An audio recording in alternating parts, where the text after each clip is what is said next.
अस्सलाम वालेकुम everyone.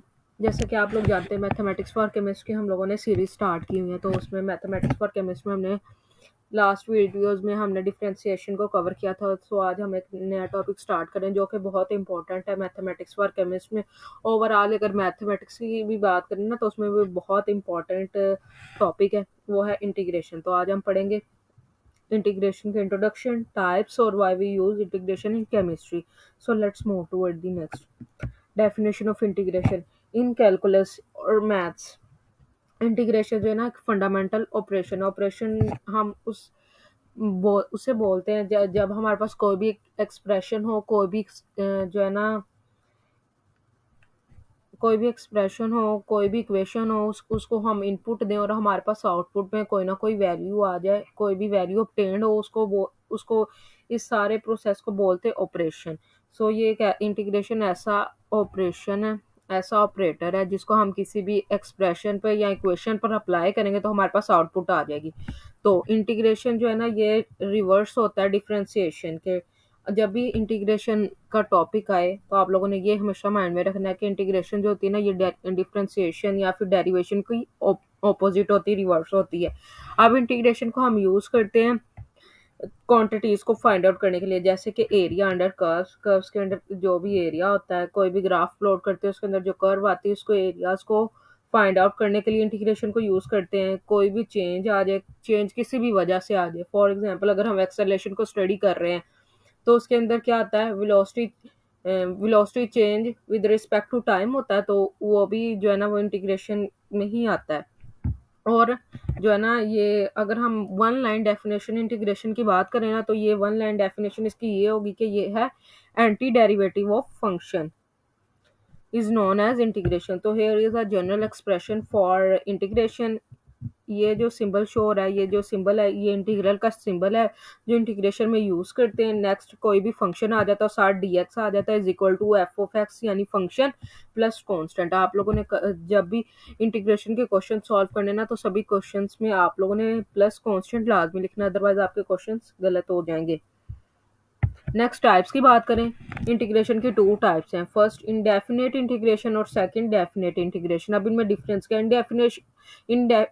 Indefinite integration जो होती है ना, ये सिंपल इंटीग्रेशन होती है। इसके अंदर हम चेंज के बारे में कोई बात नहीं कर रहे होते, कोई भी जो है ना, इसको हम सिंपली सॉल्व कर रहे होते। लेकिन जो डेफिनेट इंटीग्रेशन है ना, इसके अंदर हम किसी भी चेंज के बारे में बात कर रहे होते। ये देखें आप लोग, डेफिनेट इंटीग्रेशन की यहाँ पर जनरल एक्सप्रेशन बताया गया है, जहाँ में इंटीग्रल का साइन है x1 है और ये x1 अप्रोच कर रहा है x2 तक, मीन टू से कि यहाँ पर चेंज आ रहा है। फॉर एग्जांपल अगर हम टाइम की बात करें ना, रेट लॉज में जैसे हम टाइम पढ़ते हैं, first of all time zero होता है, देन फिर time increase, after duration time increase करना शुरू हो जाता है। तो इसी तरह वो चेंज आ रहा होता है ना टाइम में, इसी तरह तो यहाँ पर चेंज आ रहा होता है इनिशियल से फाइनल चेंज। तो ये होता है, ये डेफिनेट इंटीग्रेशन होती है। नेक्स्ट यहाँ पर एग्जांपल है, यहाँ पर एग्जांपल दी गई है इंटीग्रल फंक्शन और dx। फंक्शन यहाँ पर क्या दिया हुआ है, 4x, और dx जो है ना, यहाँ पर डिफरेंशिएशन है। अब जब इसको सॉल्व करेंगे तो आंसर आ जाएगा 2x² प्लस कॉन्स्टेंट। तो क्वेश्चन सॉल्व करते हो आप लोगों ने इस चीज़ का लाजमी जो है ना ख्याल करना कि प्लस कांस्टेंट जो है ना, ये आप लोगों ने ऐड करना ही करना, अदरवाइज आपके क्वेश्चन आंसर जो है ना वो गलत कंसीडर होगा। और यहाँ पर ये जो साइन है, ये इंटीग्रल का साइन है, और ये फंक्शन है, इसको इंटीग्रेंट बोलते हैं। और इसको सॉल्व जो है ना सॉल्व किया गया है। अगर जब इस इक्वेशन को सॉल्व करेंगे 2x² आ जाएगा। अब यहाँ पर एक फार्मूला अप्लाई हो रहा है कि जो है ना, कोई भी रियल नंबर होगा, जैसे यहाँ पर x है ना, इसकी जो पावर है वो उसके अंदर उस पावर में 1 प्लस भी हो रहा होता है, और उसको डिवाइड करते हैं जो जैसे यहाँ पर पावर x की 1 है, 1 में 1 प्लस करेंगे ना तो इसी से डिवाइड भी करेंगे, 1 प्लस 1 से डिवाइड भी करेंगे तो क्या आ जाएगा, 2 आ जाएगा। तो फिर 2 फिर यहाँ पर कटिंग होगी, कटिंग करके जो हमारे पास आंसर आएगा वो 2x² आ जाएगा हमारे पास answer plus constant. So why we use integration in chemistry. हम ये एक बहुत इंपॉर्टेंट और फंडामेंटल टूल है केमिस्ट्री में, इसको हम बहुत सी केमिस्ट्री के एरियाज में अप्लाई करते हैं। फॉर एग्जांपल थर्मोडायनेमिक्स में, काइनेटिक्स में, स्पेक्ट्रोस्कोपी में, क्वांटम मैकेनिक्स में, इलेक्ट्रोकेमिस्ट्री में हम इंटीग्रेशन को यूज करते हैं to solve our derivations. So let's move toward next, in detail, first of all thermodynamics में हम वर्क और हीट इन दोनों को कैलकुलेट करने के लिए यूज़ करते हैं।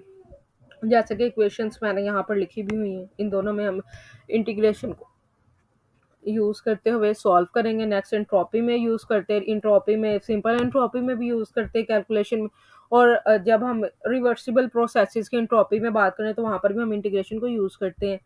नेक्स्ट, काइनेटिक्स में जितने भी हमारे पास रेट कांस्टेंट है और ऑर्डर्स है, जैसे zero order, first order, second order, third order, pseudo orders, उनमें भी हम इंटीग्रेशंस को यूज़ करते हैं। और मोस्ट इम्पोर्टेंट रेट लॉ में जितना हमारे पास जो टाइम रिक्वायर्ड है for a given concentration, for a different concentration change, उसके अंदर भी हम इंटीग्रेशंस को यूज़ करते हैं। नेक्स्ट, क्वांटम मैकेनिक्स, सबसे ज़्यादा जो है ना हम क्वांटम मैकेनिक्स में इंटीग्रेशन को यूज़ करते हैं। क्वांटम मैकेनिक्स में वेव फंक्शंस में हम जो है ना इंटीग्रेशन को यूज़ करते हैं, जैसे कि मैंने यहाँ पर एक्सप्रेशन लिखा हुआ है, एक्सपेक्टेशन वैल्यूज़ को कैलकुलेट करने के लिए यूज़ करते हैं। और क्वांटम मैकेनिक्स में सबसे इम्पोर्टेंट जो है टॉपिक जो होता है वो श्रोडिंगर वेव इक्वेशन, उसके अंदर भी जो इंटीग्रेशन है ना वो इन्वॉल्व होती है। नेक्स्ट, स्पेक्ट्रोस्कोपी में भी हम इंटीग्रेशन को यूज़ करते हैं। स्पेक्ट्रोस्कोपी की मेन जो मेजर टेक्निक्स है, जैसे IR है, NMR है, इनके अंदर जो हमारे पास ग्राफ आते हैं, जो इंटरप्रिटेशन आती है, उसके अंदर जो पीक एरियाज बताए गए होते हैं ना, पीक एरियाज को क्वांटिफाई करने के लिए हम इंटीग्रेशन को यूज़ करते हैं। सो ये थे केमिस्ट्री में यूजेस, क्योंकि हम मैथमेटिक्स फॉर केमिस्ट पढ़ें तो इंटीग्रेशन की इतनी डिटेल में नहीं हम लोग जाएंगे, हम सिर्फ केमिस्ट्री के पॉइंट ऑफ व्यू से इंटीग्रेशन को पढ़ेंगे। इंशाल्लाह ताला नेक्स्ट वीडियो में मैं आपको जो है ना इंटीग्रेशन के सभी फार्मूलाज जो है ना बताऊंगी, और then we are going to start some questions related to integration. Thanks for watching my video.